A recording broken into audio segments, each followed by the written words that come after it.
તો હાલો ફ્રેન્ડ, વઘારેલી ખીચડી હર ગુજરાતીઓના ફેવરેટ ભોજનમાં એક છે. તો વઘારેલી ખીચડી હર ગુજરાતીના ઘરના સાંજના એક ટાઈમ તો બનેલી જ હોય છે. તો સૌથી પહેલાં તો આપણે મગ અને ચોખાને મિક્સ કરીને વોશ કરી લઈશું. જેટલા ચોખા લઈએ એટલી જ મગદાળ લઈશું અને બરાબર મેં 2 થી 3 વાર ધોઈ નાખ્યું છે. અને હવે આપણે વઘાર કરીશું. તો વઘાર માટે 1 ચમચ જેટલું મેં ઘી લીધું છે, કેમ કે વઘારેલી ખીચડીમાં ઘીનો ફ્લેવર એકદમ સરસ આવે છે. અને 2 પરી જેટલું મેં તેલ એડ કર્યું છે. અને હવે આપણે થોડું તેલને આ બે મિશ્રણને ગરમ કરવા દઈશું. અને આ છે સાબુત મસાલા. જે સાબુત મસાલા પણ આપણે ગરમ તેલની અંદર એડ કરીશું. 2 મિનિટ માટે પકાવવા દઈશું.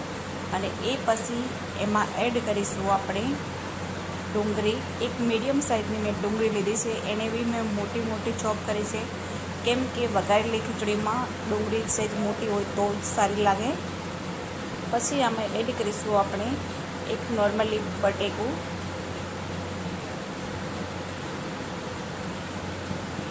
ગેસની ફ્લેમ આપણે ફૂલ જ રાખવાની છે, જેનાથી આ બધી જ વસ્તુ ફટાફટ શેકાઈ જાય.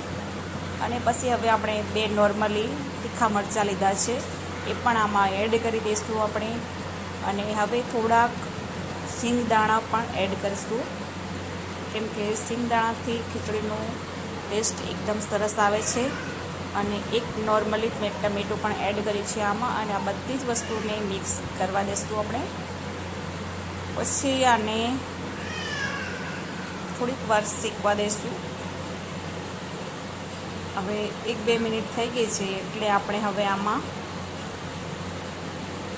મરી મસાલા પણ નાખી દઈશું. તો સૌથી પહેલાં હવે આપણે એડ કરીશું આમાં ધાણા પાવડર.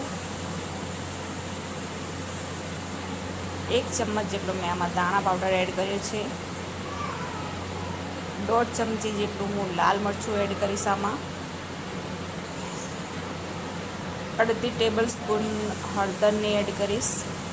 એકચ્યુઅલી ગાઈસ, મારો મોબાઈલ થોડો ગરમ થઈ જાય છે, એટલે વચ્ચે ડાઉન થઈ જાય છે. અને હવે આપણે એડ કર્યું આમાં મીઠું.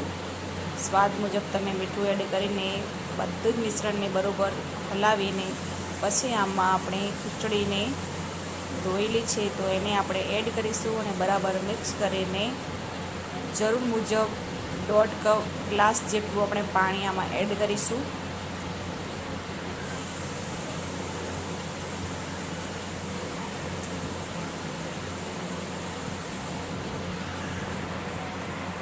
દોઢ ગ્લાસ પાણી આપણે એડ કરીએ અને એ કુકરને બંધ કરીને 2 સીટી વાગવા દેશું. અને 2 સીટી આપણે વાગી ગઈ છે, તો જોઈ શકો છો ગાઈસ, આપણી ખીચડી બનીને તૈયાર છે. જોતાં જ ખાવાનું મન થાય. તો આવી ગરમા ગરમ ખીચડી તૈયાર છે. તો શું તમને ખીચડી ભાવે છે? ભાવતી હોય તો એક કમેન્ટ કરીને બતાવજો મારી રેસીપી કેવી લાગી. અને ચેનલ પર પહેલી વાર આવે તો વિડીયોને લાઈક કરો, શેર કરો.